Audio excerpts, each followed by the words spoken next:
तिने बाबांना पाय धुवायला पाणी दिलं आणि बाबा बसले. तिने बाबांना पाणी आणून दिलं प्यायला आणि ती आत गेली. घर खूप मोठं होतं. खूप साऱ्या खोल्याही होत्या.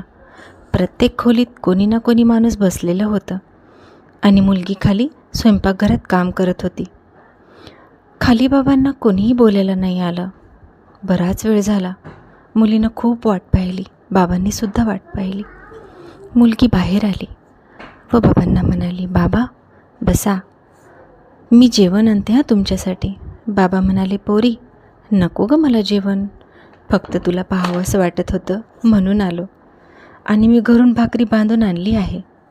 बाबा जाता जाता मुलीला म्हणाले, बाळा तू आनंदात तर आहेस ना राजा, तुला काही त्रास तर नाही ना. मुलीच्या डोळ्यात पाणी आलं आणि तिने बाबांना घट्ट मिठी मारली.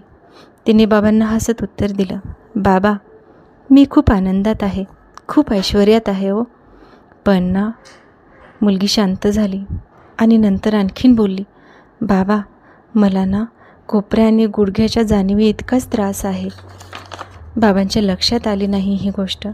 त्यांना वाटलं पोरगी खूप आनंदात आहे आणि बाबा घरी जायला निघाले.